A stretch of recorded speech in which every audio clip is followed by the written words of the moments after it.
Gente, muitíssimo bom dia, boa tarde, boa noite para vocês. Eu vim um pouco de longe, claramente eu sou carioca, não vou conseguir enganar enquanto eu falo aqui para vocês. E para mim é muito especial estar aqui hoje, por alguns motivos diferentes. Primeiro, que eu amo palestrar, eu acho uma ferramenta incrível de divulgação de conhecimento. Segundo, que não é qualquer palestra, a gente está falando do TED, e o TED para mim é uma das maiores plataformas online, pelo menos que eu busco conhecimento, então é uma honra estar aqui. E estar falando dentro de uma faculdade, que para mim tem um toque especial, porque eu fui expulso do colégio e larguei a faculdade, então minha carreira acadêmica não é muito boa. Então eu estar falando aqui para vocês valida alguma coisa desse meu tempo aí empreendendo. Vamos lá, para quem não me conhece, meu nome é Luiz Kinderé. Para quem me conhece, meu nome também é Luiz Kinderé, mas as pessoas me conhecem como Luiz do Brownie. Eu perdi meu sobrenome ao longo dessa trajetória empreendedora. E eu fundei o Brownie do Luiz com 15 anos na cozinha dos meus pais. Hoje eu estou com 29. Então são 14 anos aí nessa jornada empreendedora. Hoje a gente tem 2 fábricas, 4 lojas, sendo que uma das lojas inaugura dia 31 em São Paulo, na Vila Madalena. Então quem estiver em São Paulo, por favor, venham nos visitar. Vai ter brownie de graça no evento no dia 31. E aí isso chama as pessoas que eu sei. A gente tem 4 lojas próprias, 1.000 pontos de venda. Alguns aqui em São Bernardo, eu não consegui puxar, mas a gente já tem alguns pontos aqui. E o nosso planejamento de crescimento é todo voltado para cá. 50 colaboradores incríveis, 6 sócios maravilhosos, que eu vou falar um pouco mais para frente, que são essenciais para todos os tipos de empreendedor, porque ninguém faz nada sozinho. Eu fui eleito um dos 30 jovens mais promissores do Brasil pela revista Forbes. E além do Brown, eu tenho outras empresas. Né? Eu tenho a Indústria Carioca. Eu fiz um programa de TV de empreendedorismo chamado Fora da Caixa, no canal Mais Globosat, que ainda passa, mas quem quiser assistir tem no NetNow e no Mais Globosat Play. Tem 10 episódios, eu entrevisto 20 empreendedores. A Lupe Distribuidora, o fone de ouvido Cuba Áudio e a empresa de pão de queijo Yuka. Alguém aqui é empreendedor também? Sem contar o pessoal que palestrou, né? Tem empreendedor? O cara levantou o braço baixinho, tu vai ganhar brownie. Então, agora, não vale perguntar, é só um, tá, gente? Não vale falar que tem outro empreendedor aí. Vocês vão me entender, mas as pessoas acham, quando eu falo isso, que eu tenho essa quantidade de empresa, que eu empreendo desde os 14 anos, que eu fui expulso do colégio, as pessoas têm uma visão muito deturpada da realidade da minha vida. Isso é muito normal, eu já acostumei com isso, mas eu gostaria de trazer para cá, porque a vida do empreendedor não é fácil. Antigamente, o empreendedor era o vilão, né? Hoje em dia, o empreendedor é capa de revista, está aqui na frente palestrando. Eu não sei como vai ser nos próximos 10 anos, mas eu sou empreendedor, não importa se for glamouroso ou não for glamouroso. Mas o que eu sinto é que as pessoas acham que empreender é uma coisa que ela não é. E no Brasil, especificamente, é muito mais difícil. Empreender no Brasil é uma guerra, gente. 70% das empresas no Brasil vão falir em menos de 5 anos. E não é porque os empreendedores são ruins. Porque o mercado é muito difícil no Brasil. O governo não te incentiva. Os órgãos públicos, muitas vezes, parecem que querem mais te atrapalhar do que te ajudar. A carga tributária é uma das maiores que você tem no mundo e você tem pouco retorno. Né? Então, por que empreender? Né? Como eu falei, eu fui expulso do colégio, eu tenho uma colinha aqui para quando eu perco, né, eu volto. As pessoas, eu estava vendo um estudo, as pessoas querem empreender nas universidades, né? 60% dos alunos universitários querem empreender. E por que eles querem empreender? Porque eles querem ganhar mais, porque eles querem trabalhar menos e porque eles não querem ter chefe. E eles não entendem que todas essas verdades são mentiras. Porque como você quer ganhar mais, 70% das empresas vão oferecer menos de 5 anos. A chance de você perder dinheiro é muito maior. Como é que você quer trabalhar menos se ele falou que trabalha 14 horas por dia desde os 14 anos, 15 anos? Que nem eu, gente. Eu trabalho muito mais do que uma pessoa de carteira assinada. A pessoa de carteira assinada, ela chega lá, acabou o horário dela, 6 horas da tarde, ela vai para casa. Eu trabalho sábado, domingo, feriado e ninguém vê. Né? Então, isso é tudo mentira, gente. Se vocês querem empreender por esses motivos, não empreendam. Vocês têm que empreender por propósito. Você vê na fala do Dre ali que tem propósito envolvido. Ele faz aquilo por amor, ele não faz isso para mostrar para ninguém, não faz isso por nada. E eu acho que esse é um dos motivos principais. Apesar de ser impossível empreender, impossível, entre muitas aspas, apesar de ser muito difícil empreender no Brasil, eu amo empreender. Minha mãe é empreendedora e eu gosto muito do assunto. Então, eu leio muito sobre esse assunto, eu converso muito sobre isso, eu estudei sobre isso, apesar de um tempo formado e tal. E aí eu comecei a tentar traçar um paralelo entre todas as pessoas que eu admirava e que são empreendedores, né? Meus amigos, enfim, livros que eu leio. Só que a realidade do empreendedor, cada negócio é um negócio diferente. Né? Então, é muito difícil você traçar um paralelo. Porque é muito diferente eu vender brownie e eu ser DJ. São coisas totalmente distintas. Óbvio que a gente vai ter coisas ali que vão se cruzar e que vão ser muito parecidas, mas o grande macro é muito difícil. Mas que características esses empreendedores têm em comum? Os empreendedores de sucesso, entre aspas, né, porque eu acho que sucesso é um termo que cada um define de uma maneira diferente, mas o que os empreendedores de sucesso têm em comum? E eu vi duas habilidades que todos os empreendedores tiveram. Não importa, que é o fracasso.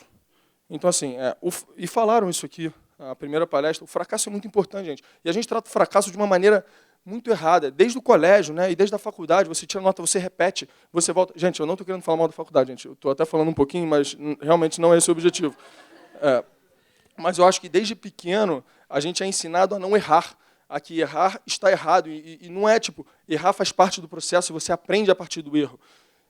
Então eu acho que errar é fundamental e a gente saber que o erro é fundamental é essencial para você conseguir crescer e fazer coisas diferentes, e sair da sua zona de conforto, e entender que se você sair da zona de conforto, você vai errar, mas depois você vai aprender e você vai ir acertando a partir dali. E eu acho que a segunda, que é clara entre todos os empreendedores, é determinação. Então, determinação é unânime em todos os empreendedores, assim, unânime. Mas as pessoas confundem determinação com excesso de trabalho. E eu acho que a fala do Dre me tocou muito por conta disso, porque ele já tem os dois alinhados, né? Ele medita antes do show.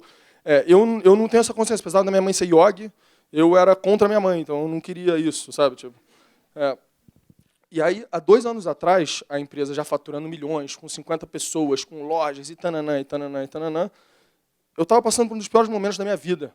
E as pessoas não têm noção disso, porque as pessoas só veem o bolinho sendo vendido nas lojas, tudo bonitinho, todo mundo arrumadinho. Por N motivos. Primeiro, a crise do país. Há 2 anos atrás, o país estava numa das piores crises da história. E é claro que uma empresa de bolinho de chocolate também vai ser afetada. E eu fui afetado. A gente descobriu roubo na nossa empresa 2 vezes, 2 lugares diferentes, né, no estoque, em uma das nossas lojas, e roubo de volumes significativos. Com a crise e com o roubo, é claro, eu estava perdendo dinheiro, né, gente? Não tem como. E aí eu comecei a dever dinheiro também, não satisfeito com isso. E a cultura da empresa nunca esteve tão mal na história da minha empresa, e que é o que eu mais foco. É o meu principal objetivo. Eu tinha um outro slide aqui. E aí, para não confundir, voltando aqui para o slide, para cuidar dos outros ou de uma empresa, cuide de você primeiro, que é uma coisa que eu não estava fazendo. E aí, há 2 anos atrás, no meio do Natal, que é a época que eu mais trabalho, que é tipo, dobra o meu faturamento, assim, é uma loucura de trabalho, realmente eu durmo na fábrica, tem até uma rede lá, que às vezes de fato eu durmo. Eu caí, acordei com uma dor de cabeça, assim, muito, muito, muito forte, que eu nunca tinha sentido antes. Aí peguei o carro, fui para casa dos meus pais, aí no meio do caminho quase que eu desmaio, porque eu tenho um Fusca, estava um calor no Rio de Janeiro, cara, era verão, né, dezembrão. Aí cheguei na casa dos meus pais, colo de mãe, né, tentei melhorar, não melhorei, no dia seguinte eu fui para o hospital. Falei, minha mãe, não estou suportando de dor, me leva para o hospital. E para eu falar isso, gente, é porque eu estava com muita dor mesmo, porque eu odeio o hospital. Eu vou para o hospital na última hipótese possível. E foi o que aconteceu esse dia.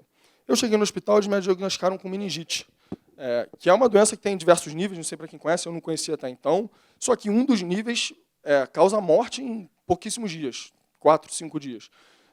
Quando ele me contou, eu não sabia, meu pai estava na sala, meu pai e minha mãe começaram a chorar e saíram da sala. Eu falei, cara, ferrou. Não sei muito bem o que é, mas é isso. Minha namorada me olhou com uma cara de assustada assim, falou, vai ficar tudo bem. Eu falei, vai. Médica, né? E aí, graças a Deus, não era uma meningite do pior estágio. Eu tive que ficar em pleno Natal, uma semana no hospital, mais 2 semanas em casa, e sem poder saber o que estava acontecendo, porque o que tinha me levado àquela situação era a minha imunidade baixa e era causado pelo estresse. Então, meningite, você não tem como se prevenir de alguma maneira. Você tem que não ficar estressado, meditar, comer bem, esse tipo de coisa que todo mundo sabe que tem que fazer, mas a maioria das pessoas não fazem. Então, isso foi muito marcante para mim, porque eu fiquei 3 semanas no período que eu mais tenho que trabalhar e que mais precisa de mim, no momento da empresa que mais precisa de mim, e eu era obrigado a não fazer nada. Por um lado, foi muito bom, porque eu tive muito tempo para pensar. E aí eu fiquei pensando em por que eu cheguei naquele lugar, né? E pela primeira vez, uma das primeiras vezes na história da minha empresa, assim, eu não tinha uma resposta. Eu sempre tenho uma resposta. Lá na minha empresa, eu pergunto, como é que faz isso? Cara, faz isso aqui, terceiro faz isso aqui, chama o cara, tal. Não. Esse momento eu não sabia, eu de fato não sabia como contornar. E a gente já era relativamente grande, né? A gente tem 1.200 metros quadrados, relativamente grande, passou o cara do iFood aqui, né? A gente tem 1.200 metros quadrados de fábrica, e tananã, e esse tipo de coisa. Já é uma estrutura mais robusta, né? Já são faturamentos altos, a gente já fala em milhões de reais. E é muito difícil, ainda mais eu vendendo um bolinho de chocolate a R$3, né? Como é que eu mudo essa situação toda? Aí tá, passou o Natal, eu não sabia nem quanto tinha vendido, nem quanto tinha nada, aí me chamei para conversar com meus sócios. Hoje eu tenho 6 sócios, né? Comigo somos 7, sendo que 4 trabalham comigo diariamente na operação. E aí eu fui conversar com eles, né? Sem saber o que eu ia falar, mas já com aquele pensamento, tipo, cara, preciso o que falaram ali. Você tem que estar mal. Se você estiver mal, você sendo líder, você tem que botar aquela cara bonitona, fingir que está tudo bem, entra no carro, depois tu bate a cabeça na parede, soca o ouvido. Mas para os seus liderados, você tem que passar uma credibilidade. Então, eu cheguei lá naquela pose, né? Acabado de sair doente. Só que eles eram meus sócios, não eram meus liderados. Eles estão do meu lado, né? De alguma maneira. Aí, na hora que eu ia falar, eles me pararam e falaram, não, Luiz, não é isso.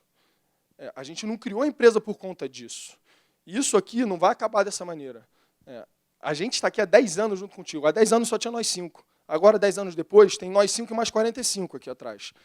E a gente está aqui junto contigo. Isso aqui vai ser só mais uma página do livro que a gente vai escrever junto. Eu me emociono porque eu tinha pensado em vender a empresa mesmo, assim. 15 anos, um filho mesmo, assim, não sabia o que fazer. País, isso que eu sou branco, playboy, né, classe A. Não, estudado, apesar de eu estudei no melhor colégio, estudei nas melhores faculdades, enfim, não era bom aluno, não me formei, mas estudei na Europa. Eu sei que eu sou 0,05% da população, e que eu sou favorecido por ser hétero, por ser homem, pelo discurso do meu amigo do iFood aqui que passou. E mesmo assim, eu estava naquela situação, eu fico imaginando as pessoas que não têm esses privilégios que eu tenho, que são alguns dos meus sócios, por sinal. E aquilo foi muito marcante para mim, e aquilo me mostrou que, para você ser um bom empreendedor, aqueles 2 ativos que eu tinha falado, né, de você acreditar no erro, entender que o erro faz parte e ter determinação, precisavam ser somados a pessoas, que foi sempre o meu principal motivo de estar na empresa. Na verdade, eu amo pessoas, é o que eu mais gosto. E eu faço isso pelas pessoas, né, de fato. Entre elas, eu. Não estou falando que eu faço isso só por elas, eu acho que todas as pessoas envolvidas. Isso aqui são parte delas, tá? Só para vocês olharem um pouco para eles, porque eu levo muita fama, porque o produto leva o meu nome. Então, as pessoas não veem quem está por trás disso. E aqui, ó, esse aqui é o meu irmão, que é um dos meus sócios que estava nessa conversa. Essa é a Vânia, que eu vou falar um pouco mais para frente, o Paulo, que é marido dela, e o Luiz Felipe. Esses são meus sócios que estavam nessa fatídica conversa que foi um grande marco para mim em termos de empresa. E eu consegui entender que eu, de fato, não estava sozinho, porque um empreendedor é um cara solitário. Ele é o que é chamado de louco. É o que fala, você nunca vai conseguir fazer isso, volta a estudar, para de vender bolinho de chocolate. Sabe? Então, e não só isso, não vai ser DJ. Vai ser DJ? Que história é essa de ser DJ? Te botei numa escola, vai ser DJ, ficar apertando o botão. Isso aí não... Mas cara, mas as pessoas falam, vai ficar fazendo bolinho? Farinha com açúcar? Tu acha que fazer bolinho é só botar farinha com açúcar lá e Nescau? Tu acha que é isso? Aí fez. Aí acabou. Não precisa entregar, você não precisa pagar imposto, não precisa fazer nada, né? Só produzir o negócio. Então, e aí eu queria falar dessas pessoas, gente, especificamente, de pessoas e de diversidade, que foi falado aqui também. Vânia Maria, essa aqui é a minha principal sócia, é a primeira sócia, né? Ela era empregada da minha casa. Como eu falei, eu sou playboy, minha família tem dinheiro. E a Vânia era empregada da minha casa. A minha família toda é nordestina, minha família não tinha dinheiro, minha mãe é empreendedora e ela conseguiu dinheiro para a gente, mas a realidade de vida dela foi muito diferente da minha. E a Vânia é uma das pessoas, meninas, que trabalharam na minha casa, que vinham do Maranhão também, que é da onde minha mãe e meu pai vieram. Ela tem 23 irmãos. 23 irmãos. Dá 2 times de futebol e um juiz ainda. E veio para o Rio de Janeiro com 13 anos em busca de emprego. Quando trabalhava na minha casa, trabalhava em mais 4 empregos. E as pessoas não veem, essas pessoas que passam despercebidas pela maioria das pessoas, que é o seu porteiro, que é a sua empregada, que é o cara do elevador, que é o frentista, o motorista, e que a gente não sabe a realidade daquelas pessoas e o quanto elas têm para te agregar.